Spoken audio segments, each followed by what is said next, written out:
하이델베르크 교리문답 주의 날 제26주 제69문 제70문 제71문답을 함께 보시겠습니다. 제69문답 거룩한 세례가 그리스도의 십자가 단번 희생제사로 당신에게 준 유익은 어떻게 표하고 인칩니까? 그리스도께서는 이렇게 외적 씻음의 예식을 제정하시고 물로 몸의 더러움을 확실히 씻어버리듯이 그렇게 확실하게 그의 피와 성신으로 내 영혼의 불결, 곧 내 모든 죄의 씻겨짐을 약속하셨습니다. 제70문답 그리스도의 피와 성신으로 씻겨짐이란 무슨 뜻입니까? 그리스도의 피로 씻겨짐은 십자가 희생제사에서 우리를 위해 흘리신 그리스도의 피로 말미암아 은혜로 우리가 하나님께 죄사함을 받는 것입니다. 성신으로 씻겨짐은 우리가 성신으로 새로워지고 그리스도의 지체로서 성별되어 점점 더 죄에 대하여 죽고 거룩하고 흠이 없는 삶으로 인도받는 것입니다. 제71문답 우리가 세례의 불로 씻겨지듯이 확실하게 그리스도께서 자신의 피와 성신으로 우리를 씻으심은 어디에서 약속하셨습니까? 세례를 제정하실 때 그러므로 너희는 가서 모든 족속으로 제자를 삼아 아버지와 아들과 성신의 이름으로 세례를 주고 믿고 세례를 받는 사람은 구원을 얻을 것이요 믿지 않는 사람은 정죄를 받으리라 말씀하셨습니다. 이 약속은 세례를 중생의 씻음 혹은 죄 씻음이라고 부르는 성경에서도 반복됩니다. 우리 주 예수 그리스도의 사랑하는 성도 여러분, 물에 대해서 생각해 보신 적이 있으십니까?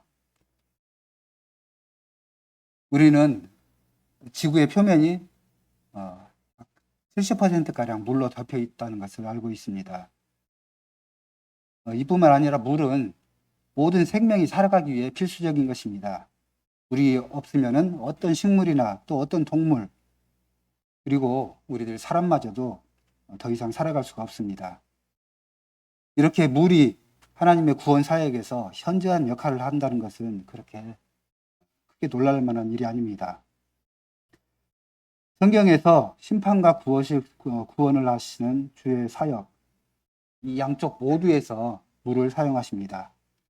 여호와께서는 땅 위의 모든 생명을 멸하실 때, 즉 노아 시대의 대홍수, 이렇게 물을 수단으로 사용하셨습니다. 또 유사한 방식으로 물을 하나님의 백성 이스라엘의 사내 아이를 죽이는데 사용하는 것을 우리가 또 볼 수 있습니다.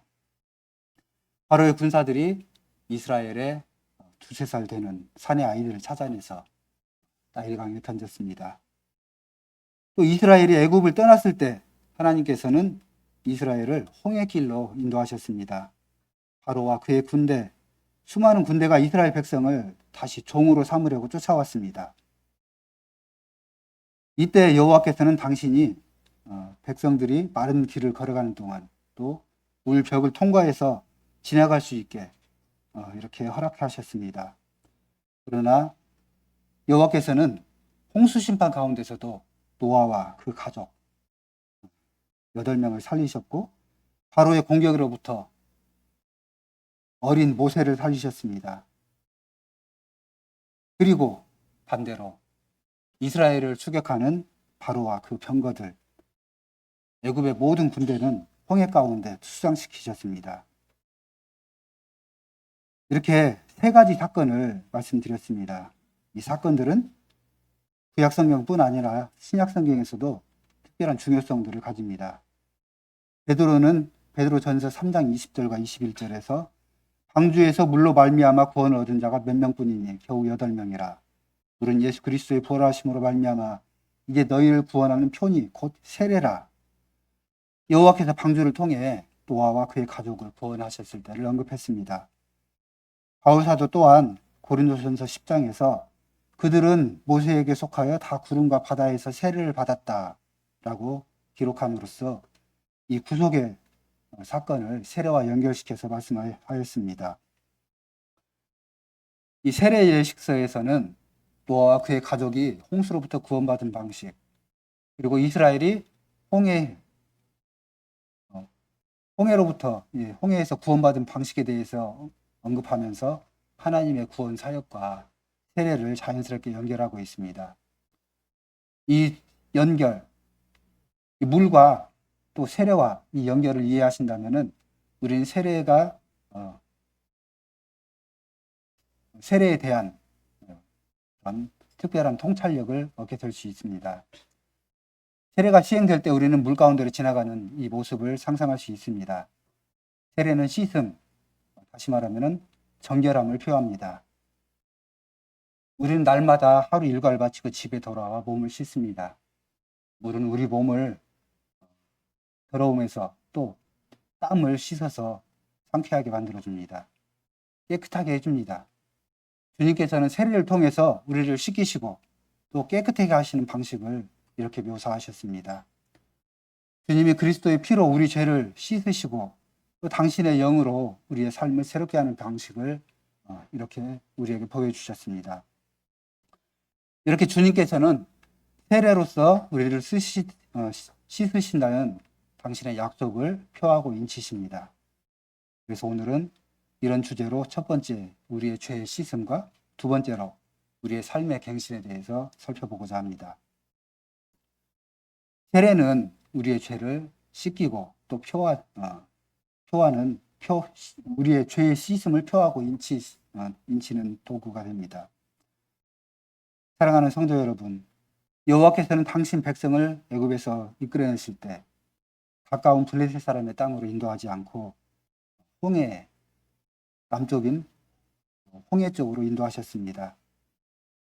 애굽 사람들은 자신들이 자기의 노동력, 그러니까 애굽에서 관계수로를 파고 또 많은 건축물, 국고성들을 건설하고 또 이렇게 애굽에서 활동에 필요한 모든 것을 하는데 없어서는 안 될 이런 히브리 노예들이 사라졌다는 것을 깨닫고 다시 많은 종들을 그 자리에 돌려보내고자 이스라엘을 추격했습니다. 앞서 말씀에서 보신 것과 같이 특별병거와 많은 군사들을 동원해서 추격했습니다. 이 사실을 알고 이스라엘은 심히 아주 두려워했습니다. 거의 패닉에 빠진 상태가 됐습니다. 그래서 이 백성들은 여호와께 우리가 애굽에서 당신에게 구한 말이 이것이 아니뇨. 이르기를 우리를 내버려 두라. 우리가 애굽 사람을 섬길 것이라 하지 아니하더뇨. 애굽 사람을 섬기는 것이 광야에서 죽는 것보다 낫겠노라. 이렇게 부르짖었습니다. 이렇게 백성들은 함정에 빠졌습니다. 백성들의 앞에는 홍해라는 망망대해가 있었습니다. 그리고 그들 뒤에는 바로의 군대가 이렇게 지쳐들어오고 있었습니다. 앞뒤 어디로도 갈 수 없습니다. 말 그대로 진퇴양난이고 사면초가입니다. 이렇게 출애굽기 13장 18절에서 이스라엘이 애굽 땅에서 항오를 지어서 다시 말하면 전열을 갖추어서 나왔다는 것을 볼 수 있습니다. 그렇지만 이렇게 항오를 지어서 나왔다고 해서 이스라엘 백성들이 강한 전투력을 가지고 있었다, 이 말씀은 아닙니다. 이들의 신분은 그냥 노동력을 가지고 있는 종들이었습니다. 관계수로를 파고 많은 건축물을 건축하는 그런 종들이었습니다. 반면에 바로의 군대는 빠르고 또 기동력을 가진 당대 최고의 부대였습니다. 이런 무서운 군대가 이스라엘을 공격하고 사로잡기 위해서 다가오고 있었습니다. 이 군대가 이 백성들을 따라잡는다면 많은 사람들이 죽거나 다치고 또 다시 잡혀가는 이런 위험에 처하게 될 것입니다. 이렇게 이스라엘은 바로의 군대에 대항할 힘이 없었습니다. 이스라엘들은 자신들을 공격하는 바로의 막강한 군대에 대항해서 스스로 구원할 수 있는 방법이 아무것도 없었습니다. 이렇게 출애굽기 14장을 영적인 방식으로 또 우리 자신의 상황에 적용한다면 우리는 어떻게 생각할까요? 우리 스스로 죄에 빠진 우리의 영적 상태를 다시 한번 살펴봅시다. 지성이 어두워지고 완고한 뜻, 또 모든 악으로 기울어진 우리의 마음을 돌아볼 수가 있을 것입니다. 마귀와 이 세상과 우리 자신의 죄악된 육신의 공격, 이 모든 것들에 대해서 우리는 너무도 무능하고 또 무기력합니다. 하나님께서는 우리가 죄에 빠짐으로 그러한 비참, 그런 부패에 스스로 빠뜨렸다는 사실을 알고 계십니다. 우리는 결코 우리 스스로 또 우리의 어떤 힘이라도 그런 비참에서 벗어날 수 없다는 것을 또한 알고 있습니다. 우리는 진퇴양난에 빠진 이스라엘 백성들과 다를 바가 없습니다.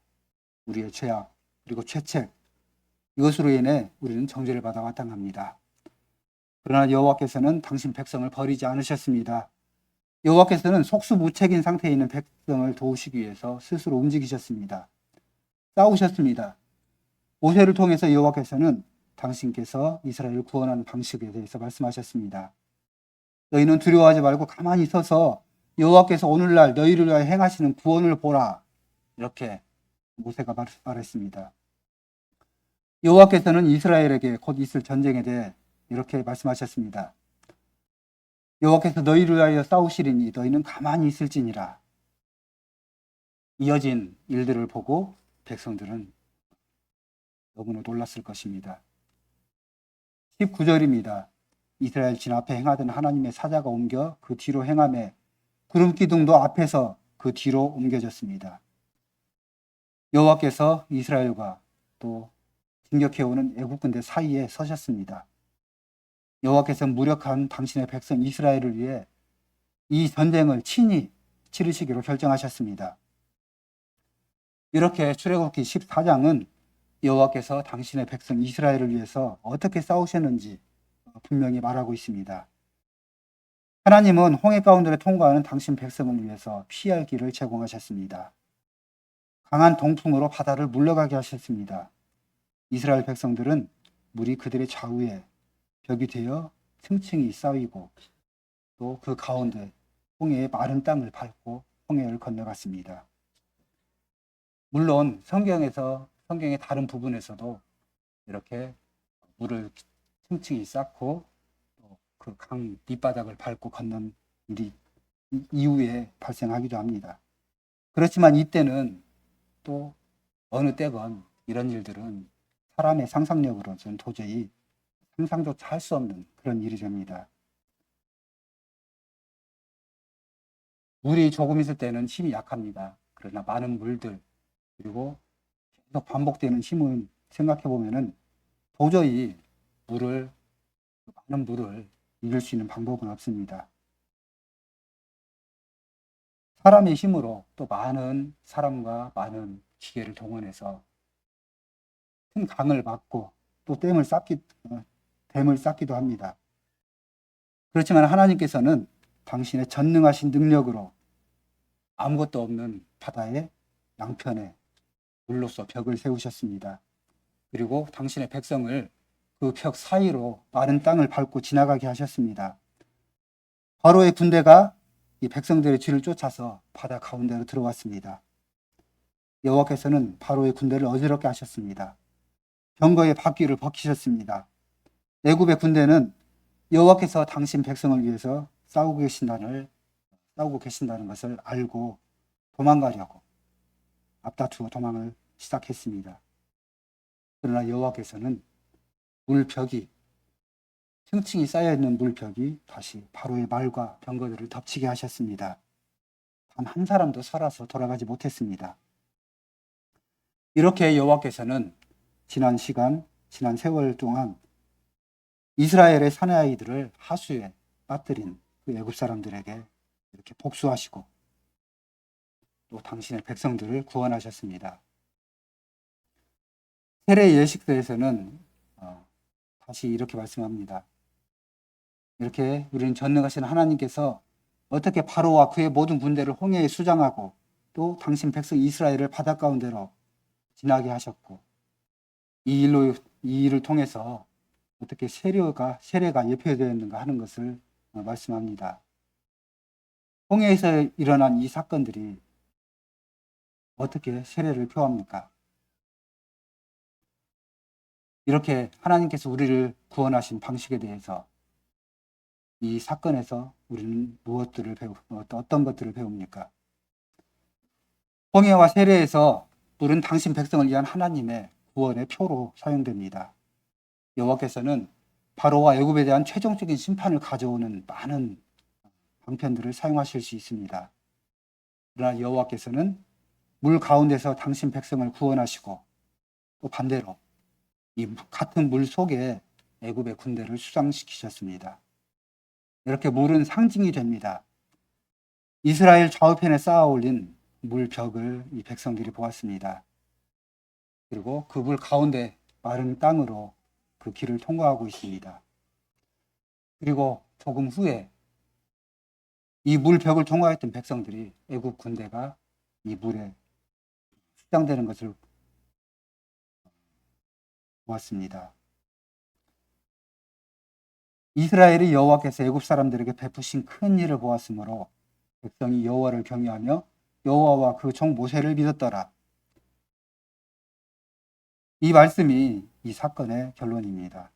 백성들이 믿는 것은 보았기 때문입니다. 우리는 이 보았다는 말을 주목해야 합니다. 이것은 이 보는 것은 자체는 우리 교회에서 행해지는 세례의 예식과도 동일합니다. 우리는 씻음과 깨끗하게 하는 그 물질인 물로서 세례의 표를 봅니다. 우리는 그리스도의 피가 어떻게 우리 죄를 씻기는가, 그리고 그리스도의 영이 어떻게 우리를 깨끗하게 하시는가를 기억하게 됩니다. 이 물로서 세례와 또 영적 씻김을 연결시키야 한다는 것이 적당하지 않다, 이렇게 생각할 수도 있습니다. 그러나 성경은 홍해에서 일어난 사건과 세례 사이의 대조를 분명하게 말합니다. 고린도전서 10장 1절 2절에서는 형제들아 너희가 알지 못하기를 내가 원치 아니하노니 우리 조상들이 다 구름 아래 있고 바다 가운데로 지나며 모세에게 속하여 다 구름과 바다에서 세례를 받았느니라 하고 말씀합니다. 홍해를 통과해 지나간 것이 이스라엘에게는 분명하게 세례라는 것을 이렇게 말씀합니다. 여호와께서는 당신 백성에게 주신 당신의 약속을 표하고 또 인치시키기 위해서 이 백성들을 홍해 물 가운데로 지나가도록 인도하셨습니다. 여호와께서는 애굽으로부터 당신 백성을 구원하시고 또 약속의 땅으로 인도하시기로 결정하셨습니다. 이스라엘 백성들은 여호와께서 어떻게 홍해의 불로 함정에서 자신들을 구원해 주셨는가, 이 사실을 돌아볼 때마다 또한 여호와께서 어떻게 죽음으로부터 자신들을 구원하셨는가를 다시 한번 생각해 볼 수가 있었습니다. 여호와께서는 당신 백성의 믿음을 강화시키고 또 믿음이 커지기를 원하셨습니다. 당신의 약속을 당신 백성에게 확인시켜주고자 하셨습니다. 참으로 이스라엘의 하나님이시라는 것과 또 여호와께서 그들을 당신 백성이라고 주장하셨다는 것을 확증시켜 주셨습니다. 여호와께서는 이 백성들을 사랑하시고 또 그들의 모든 필요를 다 채워주신다는 것, 또 여호와께서 약속의 땅을 상속하도록 그들에게 허락해 주시고 확실하게 주실 것이라는 이 사실을 백성들이 믿기를 바라셨습니다. 이렇게 세례를 통해서 주님은 우리에게 당신의 약속을 표하고 인차 주셨습니다. 오늘의 교리문답은 우리에게 그리스도께서는 이렇게 외적 씻음의 예식을 제정하시고 물로 몸의 더러움을 확실히 씻어버리듯이 그렇게 확실하게 그의 피와 성신으로 내 영혼의 불결, 곧 내 모든 죄의 씻겨짐을 약속하셨다라고 가르칩니다. 여기서 말하는 것은 세례의 표를 범으로써 곧 한 사람의 이마에 물이 뿌려지는 것을 볼 때 우리는 그리스도께서 우리의 모든 죄를 씻으신다, 이 사실을 확신할 수 있게 하신 것입니다. 하나님께서 홍해에서 당신의 백성을 위해 승리하셨습니다. 이와 마찬가지로 그리스도께서는 십자가 위에서 당신의 죽으심으로 우리를 위해서 승리를 이루셨습니다. 여호와께서 바로와 그의 모든 군대를 패배시키셨습니다. 여호와께서 말과 또 그 말을 탄 자들을 바다에 던지셨습니다. 동일한 방식으로 우리의 모든 구원은 전적으로 그리스도의 사역의 결과입니다.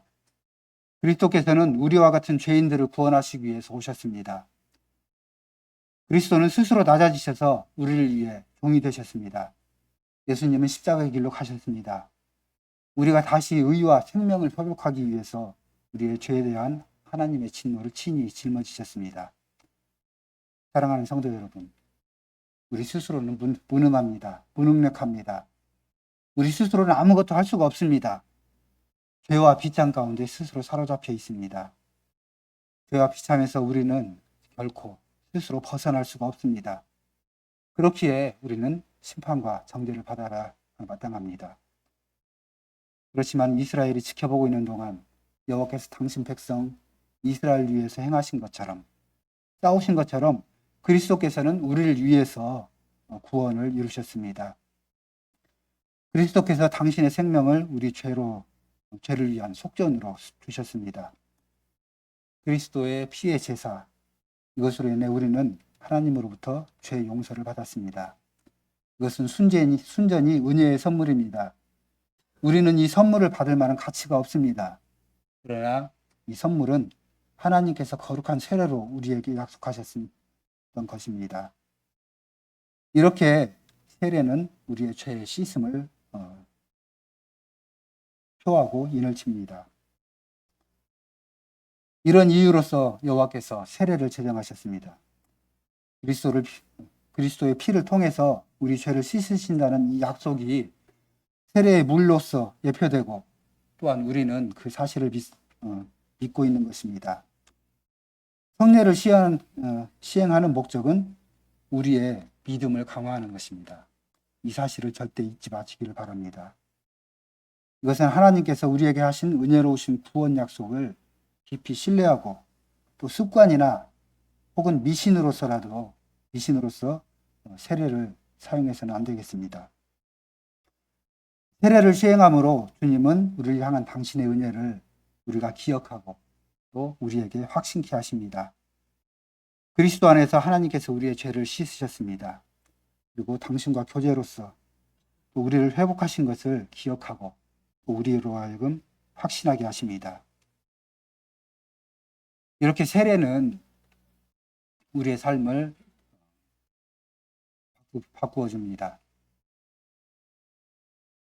성도 여러분, 지금까지 여호와께서 홍해에서 이스라엘을 구원하신 일, 그리고 세례에 대해서 몇 가지 연결점이 있다는 것을 우리는 보았습니다.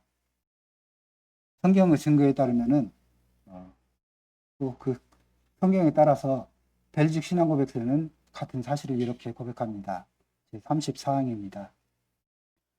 물이 우리에게 부어질 때에 더러운 몸이 씻어지듯이, 그리고 자신에게 뿌려져 세례받은 몸에 있는 물을 보듯이, 그렇게 그리스도의 피가 성신으로 영혼 내부에 동일한 일을 행함을 표하신다.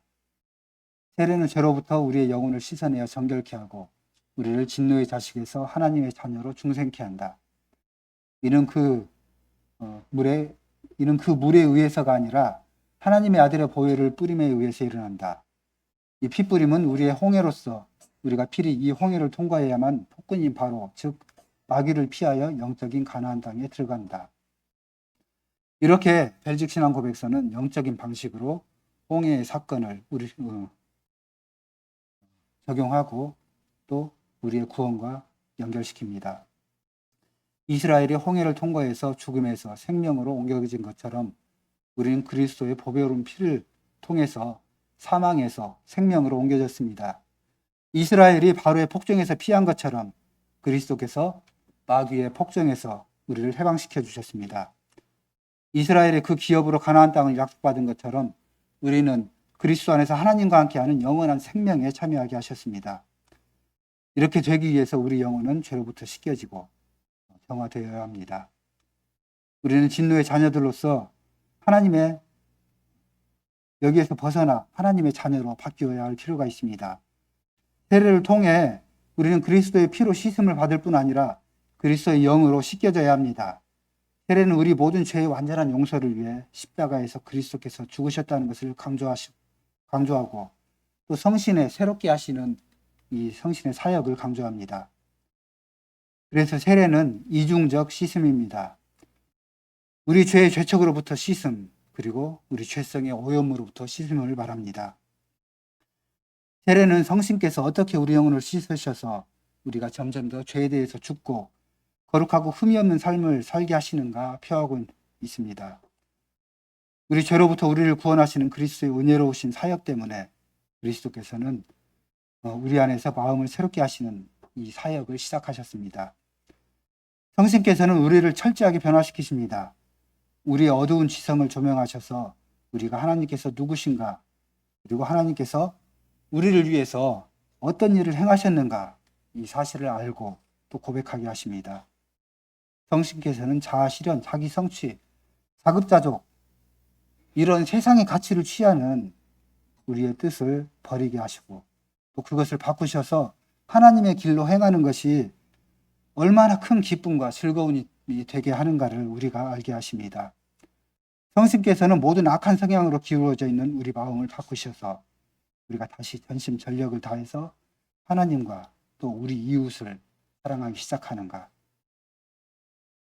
이 사실을 우리로 알게 하시고 그 사역을 시작하게 하십니다.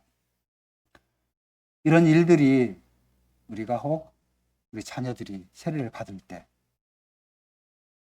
이런 모든 구원의 사역들이 자동으로 일어납니까? 세례를 통해서 주님은 우리를 씻으시고 새롭게 하신다는 당신의 약속을 표합니다. 이 약속을 참여하기 위해서 어떤 것이 필요합니까? 우리는 믿음으로써 이 약속을 받아야 합니다. 홍해의 사건으로 잠깐 돌아가서 생각해 봅시다. 이스라엘 백성들이 여호와를 두려워하고 여호와를 신뢰한 것, 또 애국 군대를 대항해서 나타나시고 또 대신해서 싸우신 이 하나님의 위대하신 능력을 볼 때 봄으로써 이 사실들을 믿게 되었습니다. 동일한 사실이 세례에도 적용됩니다. 세례의 목적은 우리가 예수 그리스도를 믿는 것을 돕기 위해서 또 우리 앞에 나타난 구원의 모습을 볼 수 있게 하는 것입니다. 이렇게 성례는 우리에게 큰 유익을 줍니다. 우리는 세례받는 하나님의 언약의 자녀들, 또 공적 고백을 하는 많은 청년들을 볼 때 이 신앙을 고백하고 세례로서 언약의 표를 받는 이 성찬을 보는 특이한 특권을 받습니다. 그래서 우리는 하나님께서 우리에게 주시는 교훈을 다시 한번 깊이 생각해야 합니다. 우리가 만일 그리스도께서 나를 위해서 죽으셨다, 이 사실을 믿기만 하면은 그리스도의 십자가 제사에서 나의 죄가 씻겨지고 또 나의 영혼은 완전히 새롭게 될 것입니다. 문제는 우리 앞에서 그려지고 있는 또 이루어지고 있는 하나님의 은혜로운 약속을 보는 것이 항상 우리가 믿음으로 그 약속을 받고 있다, 또 그 약속에 참여하게 한다, 이것이 아닙니다. 이 약속이 항상 이루어지는 것이 아닙니다. 하나님의 백성 이스라엘은 홍해에서 그리고 그들 눈앞에서 바로의 군대가 수장되고 있는 것을 봅니다. 이렇게 하나님의 능력과 또 그 능력과 또 하나님의 사랑을 보았습니다. 이 사건 자체가 당대 이스라엘 백성에게는 세례가 됩니다. 물을 통해서 구원을 받았습니다. 원수들 위에 다시 부어지는 홍해의 불, 하나님의 분노의 심판을 보았습니다. 이 사건을 본 이스라엘 백성들이 그 후의 삶에 어떤 영향을 받게 됩니까? 출애굽기 이후의 출애굽기에는 이 백성들의 상황을 자세하게 기록하고 있습니다. 많은 백성들이 완전히 회개하고 하나님만을 전적으로 신뢰했습니까? 이스라엘 백성 모두가 자기의 생활 태도, 방식, 또 믿음의 태도를 완전히 바꾸었습니까? 사도 바울은 고린도 10장에서 이 말씀을 다시 강조합니다. 이스라엘은 모세에게 속하여 구름과 바다에서 세례를 받았을지라도 이 세례는 이스라엘의 많은 사람들, 대부분의 사람들을 크게 바꾸지 못했습니다. 유익이 되지 못했습니다. 이 홍해의 사건, 구원의 사건을 볼 당시에는 백성들이 여호와를 경외하고 그로써 여호와와 그 종 모세를 믿었습니다. 그러나 그들의 삶은 크게 변하지 않았습니다. 바울은 하나님의 백성들이 약속의 땅으로 가는 그 도중에 범한 많은 죄들을 열거합니다. 여호와께서 그들에게 내리신 형벌들을 또한 다시 요약하고 다시 말씀합니다. 어떤 사람들은 이교도의 술잔치에 참여하고 또 우상을 숭배합니다. 간음을 합니다. 하루에 23,000명이 죽었습니다. 여호와를 시험하다가 뱀에게 멸망당합니다. 원망하다가 불평불만하다가 심판하시는 천사에게 죽임을 당합니다. 그럼 바울은 왜 이 사건들을 언급하고 있습니까? 분명하게 바울은 저희에게 당한 이런 일이 거울이 되고 또한 말세를 만난 우리의 경계로 기록하였느니라 이렇게 말합니다. 사랑하는 성도 여러분, 여기에서 말씀하는 것은 하나님께서 우리를 위해서 놀라운 구원을 정하셨다는 것입니다. 요한복음 3장에서는 하나님이 세상을 이처럼 사랑하사 독생자를 주셨으니 이는 저를 믿는 자마다 멸망치 않고 영생을 얻게 하려 하심이니라. 구원의 복음은 부요합니다. 그러나 이 부요한 복음에 참여하기 위해서 우리는 믿음으로 그 복음을 받아야 합니다. 우리가 세례에서 하나님의 약속이 표해지는 것을 믿고 있습니까? 우리는 우리 몸에 더러운 것을 씻는 것 같이 또 확실하게 그리스도께서 우리의 죄를 씻으셨다는 것을 믿습니까? 우리는 그리스도께서 당신의 피로 여러분의 모든 죄, 우리의 모든 죄를 용서해 주셨다는 것을 믿고 있습니까? 그리스도께서 당신의 영으로 우리를 거룩하게 하시고 점점 더 죄에 대해서 죽고 거룩하고 흠이 없는 삶을 살게 하신다는 것을 믿습니까? 이런 일들이 우리가 세례의 증인이 될 때마다 매번 약속을 다시 약속하시고 또 이 약속에 인을 치십니다. 하지만 성례가 어떤 유익을 주기 위해서는 우리는 반드시 믿음으로 이 성례를 사용하고 이 성례에 참여해야 합니다. 우리는 믿는 마음으로 하나님의 약속을 붙들어야 합니다. 우리는 때때로 하나님의 약속을 멸시하거나 또한 더 나아가 적극적으로 거부하는 사람을 보기도 합니다. 그들은 자신이 스스로 자기 삶을 개척하여 살아갈 수 있다고 생각합니다. 하나님이 없어도 잘 살 수 있다고 생각합니다. 만일 우리가 그런 생각을 한다면 우리는 세례에서 받는 이 약속들을 생각할 필요가 없습니다. 하나님의 약속들은 참되고 확실합니다. 그리고 하나님의 말씀은 결코 실패하지 않습니다. 성경은 하나님의 약속을 거부하는 자들에게 어떤 일이 일어나는지 분명하게 보여줍니다. 에서를 봅시다. 또 이스라엘의 첫 번째 왕인 사울을 봅니다. 가룟 유다, 그리고 광야에서 죽은 수많은 이스라엘 백성들, 이 모든 사람들을 생각해 봅시다. 그들은 당신의 말씀에서 말한 그대로 여호와를 주로 받아들이지 않았습니다. 그들이 여호와를 거부했습니다. 그렇게 여호와 하나님께서도 그들을 거부하셨습니다. 믿음으로 하나님의 은혜로운 약속을 받아야 합니다. 이 약속들을 받아들입시다. 그 약속을 굳게 붙들고 그 약속을 따라서 살아가기 시작합시다. 세례로서 하나님께서는 우리에게 당신의 표와 당신의 상징을 주셨습니다. 여호와께서는 우리를 당신의 소유로 주장하셨습니다. 하나님께서는 우리에게 위대하고 놀라운 약속, 곧 당신이 우리의 하나님이 되시고 우리 죄로부터 구원하시며 당신 안에서 우리에게 새 생명을 허락해 주실 것이라는 약속을 확실하게 주셨습니다. 이 얼마나 놀라운 특권입니까? 얼마나 복된 권리입니까? 하나님께서는 우리에게 지금 그리고 영원히 당신과 함께 하실 것이라는 이 생명을 허락하셨습니다. 세례의 물이 이마에 뿌려지고 또 그때 우리 삶 속에서 일어나는 이 세례는 우리에게 우리 일생에서 일어나는 작은 사건이 아닙니다. 세례는 우리가 죄 용서에 참여하고 성신께서 우리를 새롭게 하신다는 하나님의 약속입니다. 표와 인입니다. 그리스도께서는 당신의 피로 우리를 위해 이 특권을 획득하셨습니다. 당신의 영으로 우리에게 특권을 적용하셨습니다. 우리는 교회에서 행해지는 세례의 증인이 될 때마다 우리를 향한 이 하나님과 또 그리스도의 은혜를 기억해야 합니다. 세례에 의해서 표해진 복음을 믿고 오직 그리스도만 신뢰합니다. 이렇게 날마다 새로운 삶으로 또 그리스도와 동행함으로써 우리의 믿음이 참되다는 것을 보여줘야 합니다. 이제 세례의 이 특권, 세례의 표와인을 돌아보며 그리스도와 동행하는 삶으로써 우리의 믿음이 참됨을 보여주기 시작합시다. 아멘.